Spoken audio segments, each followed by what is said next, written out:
안녕하세요. 오늘은 제가 뭐 대선 토론회 때문에 한 시간 정도 앞당겨서 줌을 열었습니다. 기본적으로 내용을 정확하게 파악을 하지 않은 상태에서 뭔가 결정을 했을 때는 항상 그 뒤에는 문제가 발생이 된다.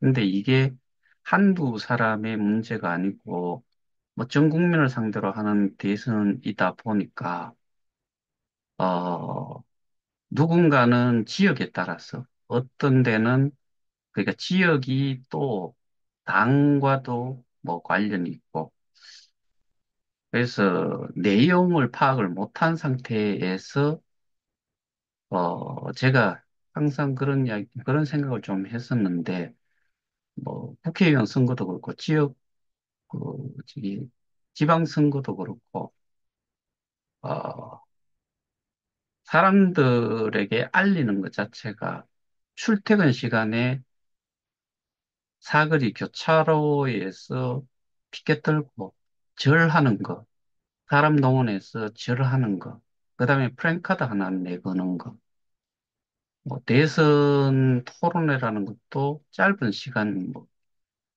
결코 그 2시간이라는 시간이 긴 시간도 아니고, 뭐 내용 자체를 자세하게 좀 들을 수 있는 그 정도도 사실은 아닌데도 불구하고, 그래도 어, 최선의 판단을 하려고 하면은 그런 내용이라도 좀 들으시고, 어,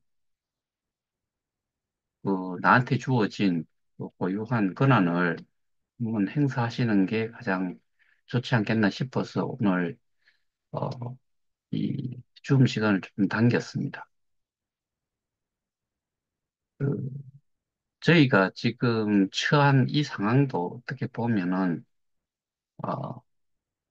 어, 이건 좀 비유적으로 좀 틀리긴 하지만 내용을 잘 모르고 모르고서 참여를 했다는 부분에서 문제가 생길 수도 문제가 이렇게 발생이 되는 원인도 있다라고 보는데 그래서 뭐 어, 적어도 지금과 같이 이렇게 전 세계적인 뭐 어, 상황이라든가 특히나 미국발 이런 걸 생각을 하면은 어, 제대로 되는 대통령이 좀 선출이 되어서 우리의 그 개개인의 생활도 조금은 나아졌으면 싶다.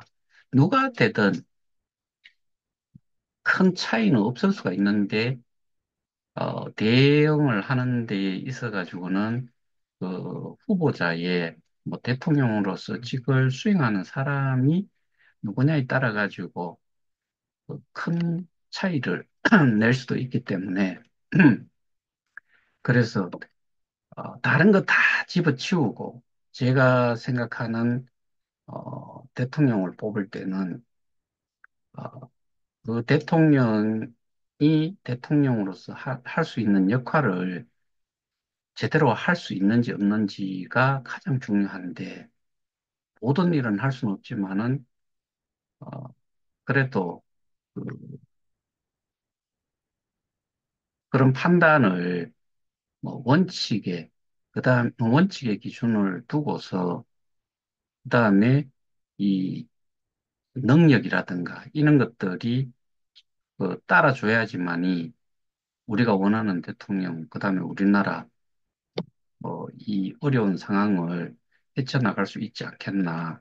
그래서 제 나름대로는 여러분들, 특히 우리 협의에 계시는 분들에게는 어, 이 토론회 시간은 꼭 좀 참여를 해서 시청을 하시고 판단을 하셨으면 좋겠다는 그런 마음에서 줌을 좀 앞당겨서 진행을 합니다. 요거는 여기까지만 하고요. 제가 어제 공판 다녀온 방청을 하고 온 소감도 말씀을 드렸고, 이전에 말씀드렸던 것도 마찬가지로 뭐 방청하고 나서는 항상 내용을 제 느낌이라든가 어, 이런 부분들을 좀 말씀을 드렸는데, 그 사실 피해자 단체, 그 타 피해자 단체에서 그런 내용이 나돌았던 걸로 알고 있어요.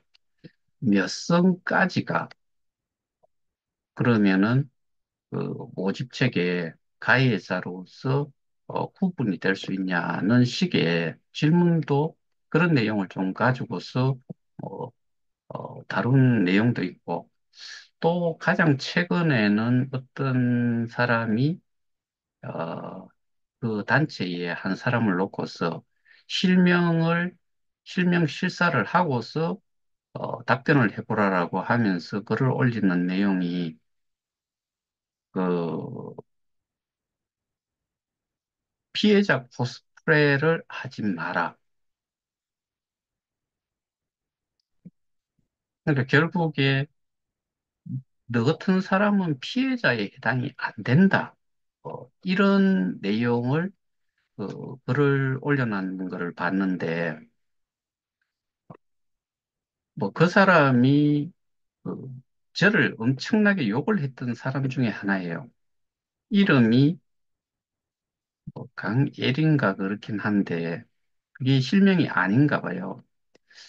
근데 피해자 코스프레를 하지 말라는 이야기는 결국에는 그 사람이 피해자가 아니고 피해자를 가장한 어떻게 보면은 어 저쪽에서 이야기하는 모집책 그러니까 공범자에 해당이 될 수도 있다는 식의 내용이에요.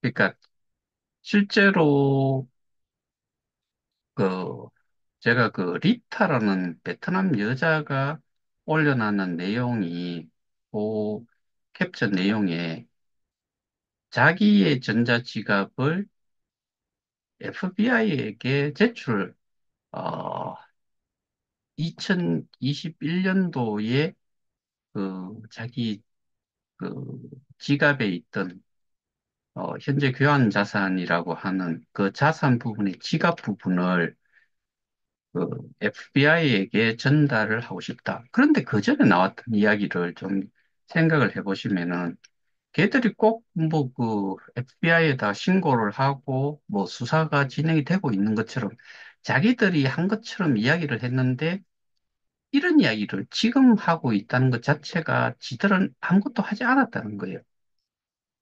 근데 왜 그런 이야기들이 이전에 나왔는지 그런 부분도 정말 웃기고 그래서 내용 전체가 그냥 소위 말해서 입에서 나오는 대로 그냥 짓거리고 어, 생각 없이 내용을 마구 뭐 올렸다 이 정도밖에 그 생각을 할 수 없는 그런 내용들이에요. 우리가 공판이 진행이 되는 거를 쭉 이렇게 지켜보면서 그리고 그 처음과 달리 이 방청 인원이 계속 줄고 있다는 내용, 뭐 그 상황 자체, 이런 것들을 파악을 해볼 때, 실제로 그 지금의 싸움 자체가 어떻게 보면은 본의 아니게 그 피고인 측에 아주 유리한 상황을 계속 좀 만들어주고 있다. 특히나 예를 들어서 이게, 어, 무죄 선고가 난다라고 했을 때, 그리고 유죄 선고가 이게 그 유죄 선고는 사실은 저는 뭐 어렵다라고 계속 말씀을 드리고 있는데 예를 들어서 유죄 선고가 난다소 치더라도 문제는 우리가 금전적인 회복을 할 수 있느냐 이거를 항상 생각을 해봐야 되는데 그러니까 아까 뭐 리타라는 베트남 여자가 FBI에 또 자기가 손해본 거를 지가 그거를 캡처를 해놨던 거를 제출을 하겠다. 이 이야기잖아요. 근데 제가 말씀드렸을 때, 송가병이 또 이더리움 2개 가지고, 뭐, 그, 1100만 개라고 했을 때는 7700만 달러, 약 천억 원 정도가 돼요. 그러면은 그 사람이 받았는 거를 이더리움 두 개면은 한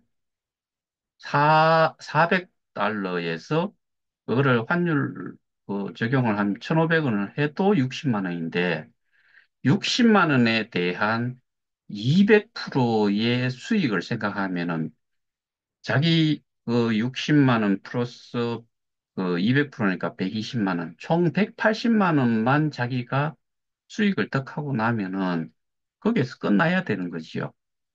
그런데 이거를 재스테이킹을 계속 했기 때문에 1100만 개라는 7달러 기준으로 했을 때 1100만 개가 되면 7700만 달러가 되었을 때 그러면은 리타가 이야기했는 것은 이후에 이런 법적인 사법적인 문제가 그 형사적으로 고소가 되고 했을 때 그 당시에 예전에 자기들이 캡처를 해놨던 그게 아니고 이 법적인 그 수사가 진행이 되고 원금이라는 부분을 보여주기 위해서 캡처가 되는 그 지갑에 들어있던 스테이킹의 자산.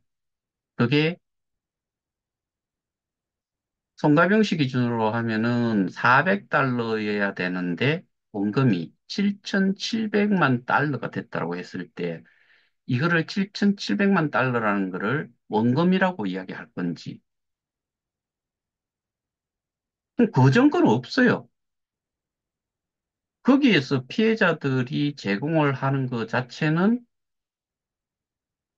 아주 극단적인 비유지만은 400달러가 원금인데 7,700만 달러가 원금인 걸로 주장을 하는 것과 똑같기 때문에 그래서 그런 식으로 원금의 개념을 가져가서는 안 된다. 그리고 그거는 상식적으로도 맞지 않다. 근데 제가 그런 이야기를 항상 했었었는데,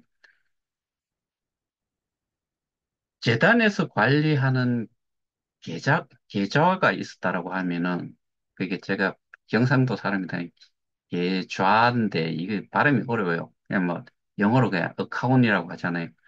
어카운에다가 내가 현금을 갖다 넣었으면은, 그러면 최초로 얼마를 넣었는지가 있고, 이자가 나온 것도 우리는 분리를 해서 거기서는 하지 않잖아요. 그러면은 해지를 할 때 원금이 얼마였고 이자가 얼마 붙어가지고 총 얼마다라고 이렇게 우리는 알고서 받아가잖아요. 근데 우리 같은 경우에는 스테이킹을 했는 개수가 있고 그 개수를 어, 그 당시에 플랫폼 가격으로 최초로 한 번 딱 지킬 때가 있어요. 요게 원금인 거죠. 근데 그 원금이라는 거는 플랫폼 가격을 곱한 거기 때문에 실제로는 우리는 암호화폐로 들어간 상태로 원금이 그 그러니까 지난번에도 말씀드렸다시피 고소인 중에서 사기 유사수신 뭐 이쪽에 이제 본래는 고소를 할 때는 사기로 했을 건데 유사수신은 갑자기 또 나타났을 수도 있고 뭐 방문 판매법도 다 갑자기 나타나가지고 수사기관에서 그거를 이제 그렇게 송치를 할 때 그 사기 유사수신 방문 판매법 이렇게 했을 수가 있어요. 근데 그 우리가 그 최초로 넣었던 그 개수 기준으로 보지 않고 이거를 어, 이 플랫폼 가격을 곱한 그 US 달러로 계속 그거를 이제 원금이라고 주장을 하는 건데 이게 최초로 할 때는 예를 들어서 내가 뭐 100달러를 했다. 그때는 1달러 이제 100달러치를 했는데 이게 플랫폼 가격이 계속 올라가지고 10달러가 됐다 그러면은 실제로는 스테이킹이 되어 있는 거에 원금의 개수라는 거는 10개가 돼버려요. 그러니까 저기 그 10분의 1로 줄은 상태로 받게 돼요. 근데 이게 US 달러로 100달러가 돼 있다는 이야기는 1달러에서 플랫폼 가격이 1달러에서 10달러까지 갈 동안에 이게 들어오는 사람들이 계속 달라지고 플랫폼 가격이 달라지는데 그 각각이 달라져 가지고 그때 이 개수로 들어가는 게 5달러일 때 100달러치가 되려 그러면은 20개를 넣었을 때 100달러가 돼요. 그럼 100달러라는 부분으로는 고정이 돼 있어요. 이게 플랫폼 가격이 어떻게 변하든 간에 이게 플랫폼 가격이거든요. 그러면은 올라가 있는 상태에서 1달러로 스테이킹을 했는 사람은 분명히 100개를 넣었어요. 그런데 나올 때쯤 되니까, 헤이즈를 할 때쯤 되니까 이게 그 플랫폼 가격이 1달러가 아니고 10달러가 돼버리니까 내가 가져 나올 수 있는 거는 그 10개가 되는 거죠. 100개가 아니고. 근데 5달러로 했는 사람은 20개를 넣었다라고 말씀을 드렸잖아요.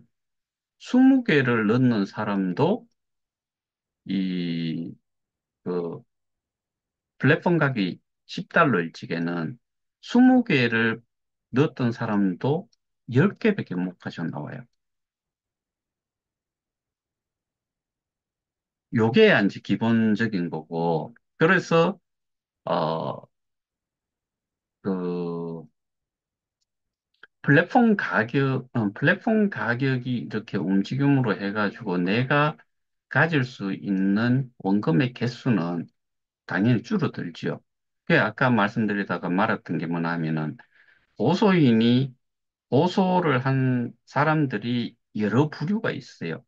그 부류 중에서는 대부분은 잘 모르니까 원금이 현금이고 나는 뭐 현금으로 했는 것처럼 US 달러로 받아야 되겠다라고 한 사람이 있는가 하면은 한쪽만 우리는 원금이 스테이킹을 한 게 수량으로 했기 때문에 그 수량을 기준으로 해서 원금을 이야기를 하는 거다. 그런데 그 수량으로 한 것 자체가 이 그 지난번에 2020년 9월 1일이었나? 그때 공지사항 하나를 가지고서 시세에 무관하게 하여튼 간에 나는 그 거래소의 시세에 따라서 그 수량을 받아야 된다. 뭐 이렇게 주장을 하는 쪽이 있고 곧 크게 구분을 하면은 지금 현재 그 재판이 이루어지고 있는 그 사건의 원금에 대해서 주장을 했던 부류가 이렇게 두 가지가 있어요. 근데 원금의, 원금이라는 것 자체가 우리가 사실은 잡아 넣을 때 플랫폼 가격을 곱해가지고 스테이킹을 하지 않은 상태라고 하면은 남아있는 거는 무조건 하고 개수만 남아 있었겠죠. 그 개수가 거래소의 가격이 얼마가 됐든 개수로 받아내는 게 일반적인 스테이킹이에요. 내가 이런 설명도 여러 번 제가 예전에는 많이 했었는데 뭐 이더리움이든 비트코인을 가지고서 말씀드렸는데 KOK도 마찬가지예요. 이게 내가 100개를 1달러 할 때는 1달러 할 때 100개를 사가지고 넣었으니까 그 당시에 100개를 넣었고 그 100개가 거래소의 가격이 1달러면은 내가 이 회수를 했을 때, 페이지를 했을 때 100개를 받아 나와요. 100개를 받아 나와가지고 거래소의 가격을 보니까 1달러, 여전히 1달러다. 그러면 이게 100달러치가 되는 거죠. 근데 아주 운이 좋은 사람은 1달러 때 사가지고 100개를 넣었는데 이게 거래소의 가격이 7달러가 됐다. 플랫폼 가격이 아니고 여기서는 플랫폼 가격을 무시를 하고 있는 거예요. 거래소의 가격이 7달러일 때 내가 해지를 했을 때는 100개를 넣었으니까 100개를 받아 나오는 거죠. 그러면은 이전에 스태킹을 했기 때문에 내가 이미 보상을 받은 것도 있지만은 스테이킹을 해놨던 100개를 돌려받으니까 거기에서는 기본적으로 차감이 되는 게 좀 있죠. 해지, 해지에 대한 수수료를 내고, 뭐, 어쨌든 그것도 무시를 하고 100개를 받아가지고, 거래소로 갔을 때, 그때 거래소의 가격이 7달러라고 했잖아요. 그럼 7달러기 때문에 700달러를 내가 손에 쥘 수 있는 거죠. 이 사람 같은 경우에는, 이런 경우에는 너무나 좋은 경우고, 내가 100개를 넣을 당시에 1달러였는데, 해지를 할 당시가 딱 되고 보니까 0.1달러가 된 거예요. 거래소의 가격이. 그럼 100개를 가지고 나왔는데, 거래소에 팔려고 보니까 0.1달러니까, 팔았는데, 실제로 내 수중에 쥘 수 있는 그 현금이라는 거는 10달러밖에 안 되는 거죠. 이게 정상인데, 일반적으로는. 근데 우리는 플랫폼 가격이라는 게 존재를 했고, 플랫폼 가격이라는 것 때문에 스테이킹을 할 당시에는 제가 항상 말씀드렸다시피 여러분들 다 아시는 거예요. 플랫폼 가격이 거래소의 가격보다는 항상 높게 책정이 돼 있으니까 적은 거래소의 가격에 준한 개수를 요게 1달러고 요게 2달러라고 했을 때 100개를 사면은 내가 100개를 사기 위해서는 1달러일 때는 100개를 사면 100달러인데 스테이킹을 하게 되면은 200달러가 된다는 거죠. 왜? 플랫폼 가격 곱하기 내가 스테이킹하는 개수만큼이니까. 그러면 100달러치를 이익을 봤어요. 그런데 거꾸로 이게 이런 상태를 유지를 했을 때 스테이킹을 들어갈 때와 나올 때는 동일한 조건이라 해야 되죠. 뭐든지. 이게 어떤 사람들은 들어갈 때 이런 식으로 들어가가지고 나올 때 뭐 이 편차가 그대로 유지가 되어 있는 상태에서 나온다고 하면은 내가 100개를 넣어가 200달러가 책정이 되어 있었는데 스태킹 되어 있는 게 나올 때도 보니까 플랫폼 가격은 여전히 2달러고 해서 100개가 들어간 200달러 나누기 2달러를 하니까 100개가 된 거죠. 100개를 내가 받을 수 있는 거예요. 그런데 거래소에 가니까 또 1달러로 여전히 남아 있으니까 이거는 내가 100달러를 그대로 회수를 할 수 있죠. 근데 이게 거래소의 가격 이게 이제 편차가 플랫폼 가격과 거래소의 가격이 좀 줄어들었다. 본래는 2달러와 1달러였는데 이게 거래소의 가격이 1.5달러가 됐다.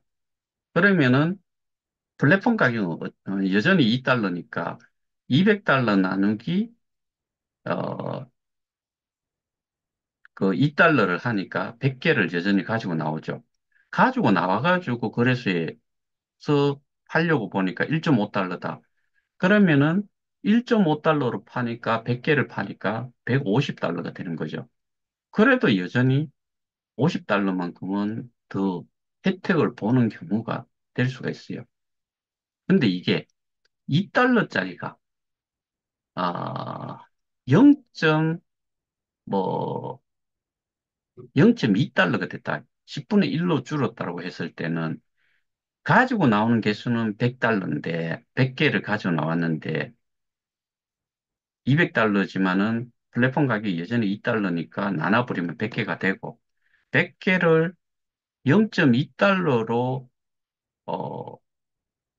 이 거래소에서 매도를 해야 되잖아요. 그러면은 20달러가 되는 거죠. 100개가 20달러가 돼버려요. 그러면 얼마를 잃어버린 거예요? 80달러를 손해를 보는 상황이 돼요. 이게 정상이라고요. 근데 지금 수량으로도 그렇게 이제 근거를 그쪽에서는 그렇게 되는데 그 전에 어 모든 그러니까 일본의 97명이 뭐 어떤 걸로 뭐 사기를 걸었는지 뭐 하여튼 그런 내용들이 좀 있었잖아요.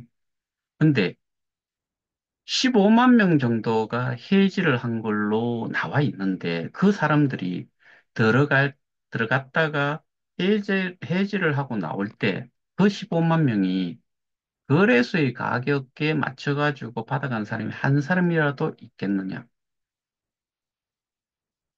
그럼 15만 명은 전부 다가 플랫폼 가격으로 본래 자기가 스테이킹을 했을 때 플랫폼 가격으로 곱해졌는 그 금액이 예를 들어서 뭐, 어, 이것도 100달러라고 했을 때 이게 몇 달러짜리로 스테이킹을 할 때 플랫폼 가격이 있는지 상관없이 이게 100달러를 유지를 하고 있는데 자기가 했던 것보다 높은 상태로 플랫폼 가격이 설정이 돼 있을 때 해지를 했을 때는 수량이 당연히 줄 수밖에 없어요.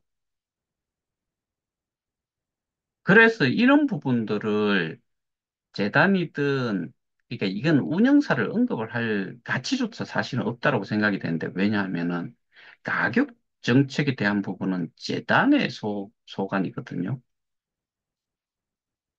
그래서 제가 플랫폼 가격과 거래소의 가격은 항상 이 갭 자체는 항상 어느 정도 많이 떨어지면 붙여줘야 되고 많이 이렇게 가까워지면은 신규 회원이라든가 이런 것들의 어필이 될 수 있는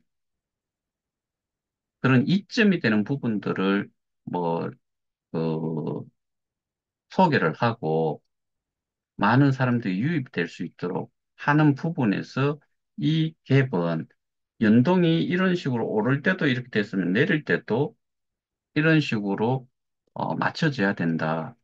근데 이런 부분들이 기본적으로는 재단에서 어, 올릴 때 여러 번 올렸으면 내릴 때도 그런 부분들을 계속 좀 충실하게 지켜왔다라고 하면은 이런 문제가 일어나지가 않는데 소위 말하는 전 재단 이사장 최영규라는 사람은 이 플랫폼 가격 조정을 위해서 이 TF 팀까지 제가 그 일원이었기 때문에 더더군다나 잘 알지요.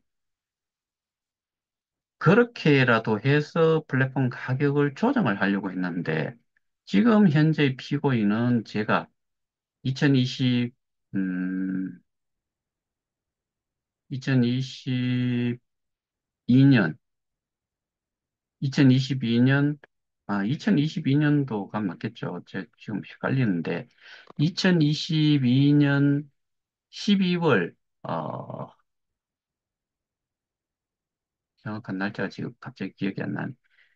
그때 3개 단체가, 합동해서, 집회를 했었고, 거의 끝나고 나서 3개 단체 대표가 그때 김판종, 박윤성, 송가병, 이렇게 송가병이라는 사람은 그때 베트남인지 동남아에 그 쫄무르기들 좀 데리고 가가지고 뭐 홍보를 하고 도착을 해서 거기에 그 사람들은 거기 그 쫄무르기들은 거기에 참석을 하면 안 되는데 소위 말해서 그냥 그 참관만 하겠다라고 뭐 줄줄이 그렇게 앉아 있었어요. 그리고 저쪽에 뭐 정성화에 거기는 이제 좀 인원이 좀 많다고 지들이 많다고 해가지고 세 명이 들어가 앉아야 되겠다라고 해가지고 거기는 정상회를 포함해서 두 명이 더 있었고 그 다음에 비대위 대표로 이봉우 씨, 그 다음에 협의회 대표로 제가 이렇게 5명이 앉아가지고 이야기를 했고 플랫폼 가격 조정에 대해 가지고도 언급을 하기를 이거는 데이터를 기반으로 해서 가격 조정을 해야 된다. 그런 것들을 준비를 하고 있다. 뭐, 그 다음에 그 데이터베이스에 접근하는 권한을 한 3일 전에 접근 권한을 받아가지고 하고 있다라고 이야기하는데 그 접근 권한 데이터베이스를 관리를 걔들이 하고 있었는데 그것조차도 거짓말인 현재로 봤을 때는 완전히 거짓말을 했던 거지요. 그리고 우리가 그 미디움 공식 입장이라는 그 공지 내용에도 비슷한 내용이 있어요. 기술적으로 데이터를 기반으로 해서 가격 조정을 해야 된다는 식으로. 근데 그게 운영사가 그걸 하면 안 되는데도 불구하고 재단에서 그 진행을 하던 거를 그것도 어떻게 보면 방해를 해서 뭐 결론적으로 이니셜 미팅 그게 최초 미팅을 하고 나서 그게 완전히 또 박살이 나버렸고 그게 결국에는 최영규 씨의 어, 의견을 빌리자면은 결국에는 운영사에서 그렇게 해줘도 안 할 거다라는 것 때문에 그게 뭐 그 TF가 없어져 버린 거죠. 기능 자체를 하지 않았던 거고. 그래서 제가 그 당시에 그 이야기를 했어요.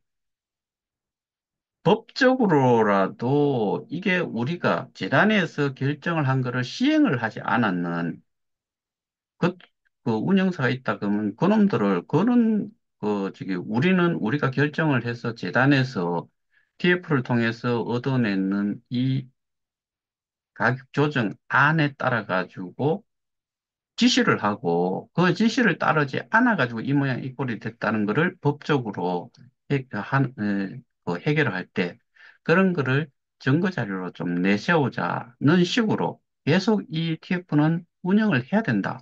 저는 그런 이야기를 했었어요. 근데 결과적으로는 뭐 어떻게 보면은 그 이사장이라는 사람이 나약해서 그런지 어땠는지는 모르겠지만 결과적으로 그거는 더 이상 유지가 되지 못했고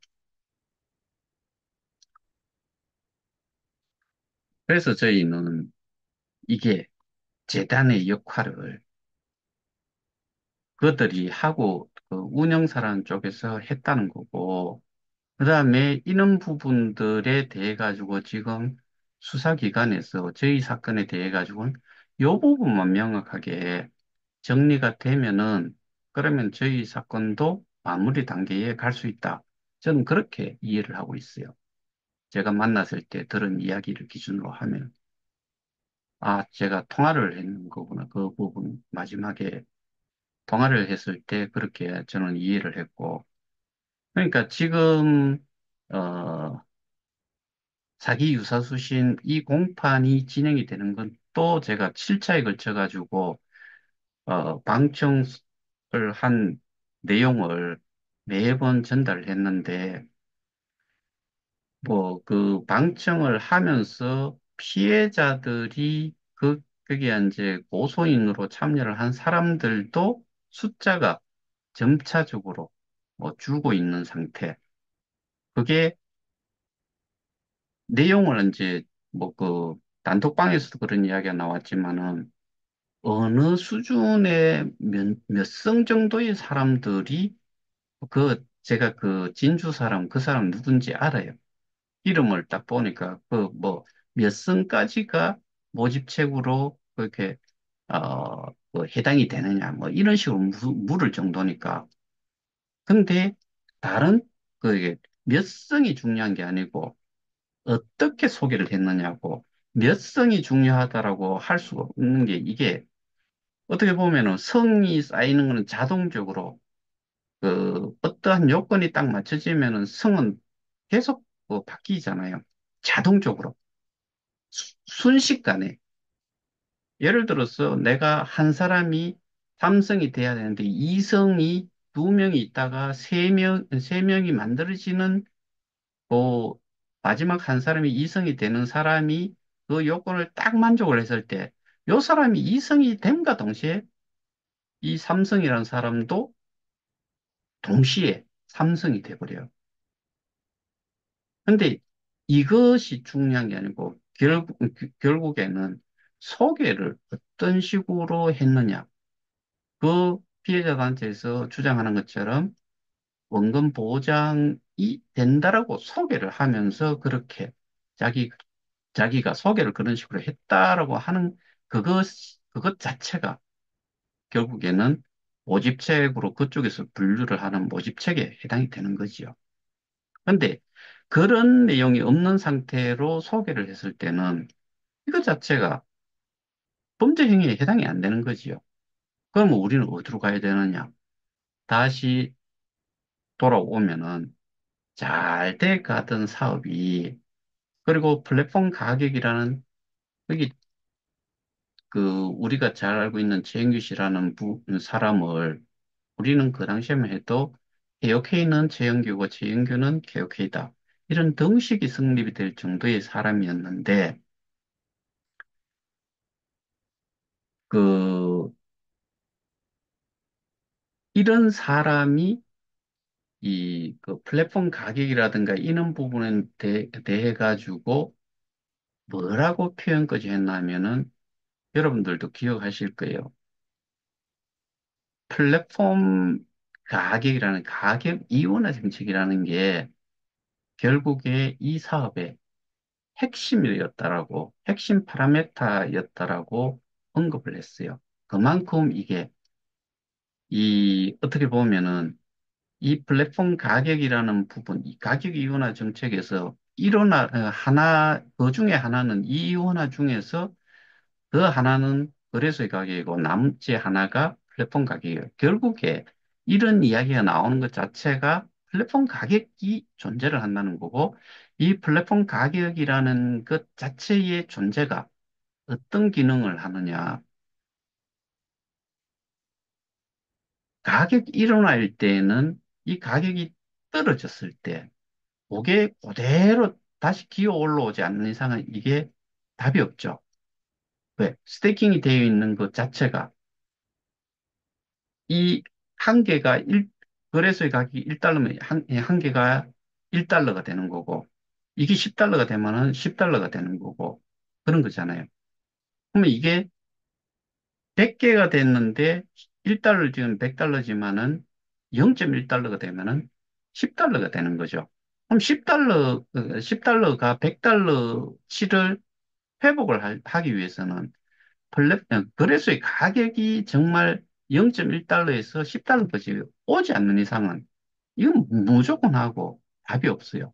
근데 플랫폼 가격이라는 게 존재를 한다는 이야기는 항상 이런 그 갭을 가지고 있었고 요 갭이 그 플랫폼 가격 상승을 시킬 때마다 나왔던 그 공지사항의 표현 중에서는 격차 해소라는 표현을 썼는데 여기서는 격차 해소라는 표현을 쓰면 안 되는 거고요. 거래소의 가격이 플랫폼 가격을 거의 그 터치를 하거나 이게 더 올라갔을 때 이거를 다시 이렇게 플랫폼 가격이 거래소의 가격보다 좀 높도록 이렇게 설정을 함으로 해서 어, 결국엔 이 거래소의 가격이 올라오는 그런 거래소의 가격이 이렇게 상승하는 하나의 그 영향을 끼칠 수 있는, 좋은 영향을 끼칠 수 있는 역할을 했다라고 볼 수 있는 건데, 왜냐하면 제가 이 격차만큼 처음에 사들였을 때 매수를 해서 스태킹을 하기 직전까지 그 금액이 뭐, 거래소의 가격과 동일한데 플랫폼 가격이 더 높았을 때는 플랫폼 그 격차만큼의 보상을 더 많이 받게 된다. 왜냐하면은 스태킹이 되는 금액 자체, 플랫폼 가격 곱하기 개수를 해가지고 스태킹을 그 금액으로 표시를 하는데 그 금액을 기준으로 해서 보상이 이루어지는 거니까. 통상적인 거는 스태킹을 하면은 개수로만 고정이 돼 있잖아요. 그 개수의 기준을 해서만 퍼센테이지로 스태킹에 대한 리워드 보상이 이루어지는 거죠. 근데 우리는 US 달러로 표시가 돼 있으니까 US 달러 기준으로 해가지고 이 보상이 이루어지는 거죠. 근데 보상이 이루어질 때도 플랫폼 가격이 동시에 적용이 돼요. 플랫폼 가격이라는 그만큼을 기준으로 해서 보상이 이루어지는 거니까 결국에는 개수로 주어지는 것 자체가 이 플랫폼 가격을 이 내가 US 달러로 되어 있던 거를 이 플랫폼 가격까지 이렇게, 어, 그러니까 계산이 될 때는 제가 명확하게 생각을 안 해봤는데 지금 좀 생각을 해보기로 예를 들어서 700달러라고 하는 게 스태킹이 되어 있고 보상이 주어질 때는 플랫폼 가격이 7달러로 하면은 100개가 되겠죠. 100개에 해당이 되는 보상이 이루어졌을 거예요. 이 금액으로 해가지고 주어지는 게 아니고, 요 금액을 기준으로 해서 주어진다라고 하면은, 결국에는 플랫폼 가격만큼 대입을 해가지고, 보상률만큼의 개수가 주어졌기 때문에, 결과적으로 봤을 때, 어, 이게 뭐, 아까 말씀드렸다시피 700달러가 스태킹이 돼 있는 거를 7달러로 나누면 100개가 되고, 100개에 해당이 되는, 아주, 어, 한 달에 예를 들어서 뭐 3%다 그러면은 하루에 0.1%씩 그만큼의 개수만큼이 보상이 이루어졌을 거다. 이렇게 봐야 되는 거잖아요. 그래서 우리가 이 플랫폼 가격이 정말 중요했던 이유를 초창기에 제가 제일 그, 강력하게 주장을 하고 했던 게 우리가 플랫폼 가격의 이 격차를 이렇게 떨어졌을 때 여기에 있다가 이렇게 지금 떨어져 갖고 보이지가 않잖아요. 그때 이만큼이 격차가 본래는 이 정도가 최소고 이 이상이 붙어가지고 또는 올라갔을 때 그래서 플랫폼 가격을 좀 더 올려주거나 해서 이렇게 유지를 어, 해야 되는데 요거는 잘했는데 거꾸로 이만큼이 떨어졌을 때 이거를 갖다 붙이는 소위 말해서 그 공지사항에서 격차 해소라는 용어가 여기 해당이 되죠. 이렇게 되어 있어야지 정상인데, 여기에서 왔다 갔다 이렇게 해야 되는데, 이게 이만큼 떨어지고, 이만큼 떨어지고, 이만큼 떨어지고 해가지고, 결국에는 안 보일 정도가 돼버렸는데, 이만큼 통상 이 이상은 더 격차가 벌어지면은 이거를 갖다가 이렇게 최소한 이, 허용을 할 만큼의 격차가, 최대 얼마 정도 이상이, 최소 얼마 이상이 떨어졌을 때 이거를 갖다 붙이는, 이런 게 용어상으로도 격차 해소라는 부분이, 어, 용어적으로 맞는 거지요. 그런데 이런 말 자체가 거기에 이제 플랫폼 가격 조정이 될 때마다 나왔던 내용, 격차 해소라는 부분의 내용은 틀렸고, 우리가 이런 부분들이 플랫폼 가격이 정말 잘 조정이 됐다라고 하면은 지금과 같은 이 모양 이 꼴은 절대로 일어날 수가 없었다. 그거를 제가 계속 2022년도에는 그거를 제일 우선적으로 강력하게 주장을 했던 거였었죠. 근데 지금은 사실 좀 힘들어요. 지금 상태에서는 플랫폼 가격 하나만을 조정을 해가지고는 될 수가 없고, 그래서 제가 스테이킹 해놨던 그 자산을 찾아야 된다. 그게 결국에는 이 거래소의 가격을 맞출 수 있는 재원으로서 작용을 한다. 그렇게 되지 않는 이상은 피해 회복, 소위 말하는 금전적 회복을 할 수 있는 방법이 죽었다 깨어나도 할 수 없다. 플랫폼 가격이라는 게 이 새로운, 그러니까 거래소의 가격 상승 또는 가격이 어느 정도 유지가 되는 그런 거에 가장 큰 역할을 할 수도 있는 건데 그런 부분들을 운영을 하고, 그러니까 원래 운영사가 그런 권한은 없는데 그놈들이 모든 것을 가지고 있었기 때문에 그러면 그게 그런 그 권한 자체를 가지고 있었기 때문에 그놈들이 결국에는 이 사업을 이 모양 이 꼴로 만들었다. 그게 지금 저희가 법적으로 주장을 하고 있는 거고, 그래서 그걸 기준으로 해서 배임 행위로 반드시 이건 처벌이 돼야 되고, 처벌이 됨과 동시에 마찬가지로 그들이 꿀꺽했던 이게 현금이었다고 하면은 업무상 횡령이죠. 배임도 뭐 업무상 배임 횡령이 다 해당이 되겠네요. 그런데 이거는 재물이 아니니까, 현금이 아니니까, 가상자산은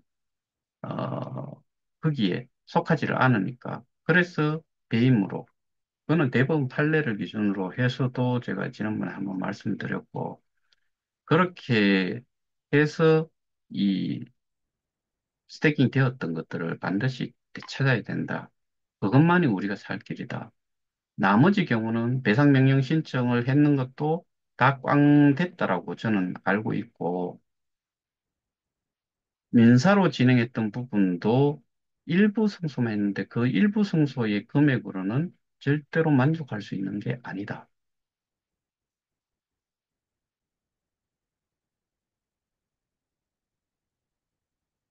그리고 이 우리가 그 피해자 입장에서 원금이라고 주장하는 게 스테이킹이 되어 있는 정말 어떤 사람은 뭐 그 몇십만 원 해놨는 거를 지금은 몇 억이 되어 있다라고 주장을 하는 사람들도 분명히 있을 거예요. 완전히 그런 주장을 하는 사람들은 칼만 안 들었지 도둑놈이죠. 강도고. 그거를 자기들은 이 소위 말해서 원금이다라고 주장을 하는 건데 원금에 그러면 그런 표현을 쓰지 말아야죠. 고수익 보장. 고수익 보장이라는 건 보상을 받았던 거고 보상받았던 그 자체가 구분이 돼야죠. 원금과 고수익 부분은 구분이 돼야 되는 거죠. 그러면 여기에서 원금이라는 거는 내가 최초로 했던 주량, 이게 원금이지. 지금 그 리타처럼 올려놨는 그 캡처, 예, 뭐 내가 그 현재 가지고 있는 자산 US 달러로 표시되어 있는 거, 그게 원금이라고 주장하면은 이거는 어린 어린애가 소위 말해서 고집을 부리는 거죠. 이거는 사실이 아님에도 불구하고 내 원금은 송가병 씨처럼 이더리움 두 개를 해서 400달러 해놔놓고 내 원금은 7,700만 달러다라고 하는 주장. 이거는 뭐 그 사람이 그랬다는 게 아니고 예를 들면 그런 거죠. 그러니까 이런 것 자체가 정말 아, 이해할 수 없는 그런 주장들이다. 그래서 결과적으로 지금 이 싸움 자체가 아, 피고인 측에는 되게 유리한 방향으로 뭐 전개가 될 수밖에 없는 그런 상황이다. 그거를 단순하게 놓고 봤을 때는 사기가 분명한 것 같은데 현금이 아니고 그러니까 돌려받을 수 없는 상태. 현금 금액으로 돌려받을 수, 그러니까 어떤 경우든 돌려받아가지고 현금화 했을 때는, 그 금전적인 피해 자체를 회복을 할 수 있는 방법도 없다.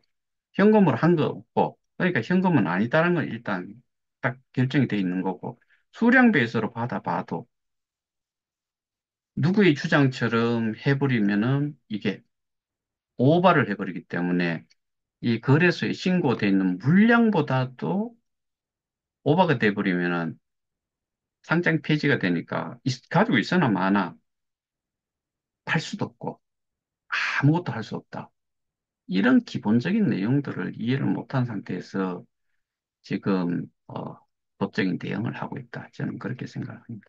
그래서 참조하시고 도움이 좀 됐으면 좋겠습니다. 오늘 대선 그 토론회 좀 보시고 이 부분도 마찬가지로 저는 어, 어, 서두에 말씀드렸다시피 듣지 않은 자, 상대가 뭔 이야기를 하는지를 듣지도 않은 사람이 평가를 할 수는 없잖아요. 제가 그런 경우를 당해봤으니까. 그 단체방의 방장이 자기는 3분, 제가 뭐 통상적으로 한 1시간 전후 정도 되는 분량의 어, 영상을 올려놓는데 3분도 없고 다 한다고 이야기를 해요. 그럼 머저리 걷고 말도 안 되는 이야기를 하는 어, 그런 단체의 리더의 그 주장이 듣지 않은 상태에서 뭘 안다는 이야기를 하는 건지 그 자체가 웃기고 자빠진 소리를 하는 거죠. 그래서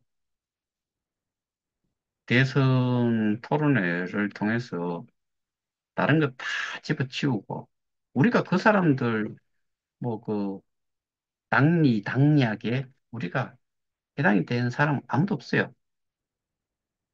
대부분이 뭐 그 당원이라 손 치더라도 별 상관없어요. 그 소수만 좋은 거예요. 우리 모두가 잘 되기 위해 가지고는 우리가 정신 바짝 차리고 제대로 된 그 대통령을 뽑는 데에 투표를 해야 돼요. 그래서 그런 부분을 좀 감안하면서 시간 되시는 분들은 대선 토론을 꼭 좀 보시기를 권장드리면서 오늘은 여기서 마치도록 하겠습니다. 이상입니다.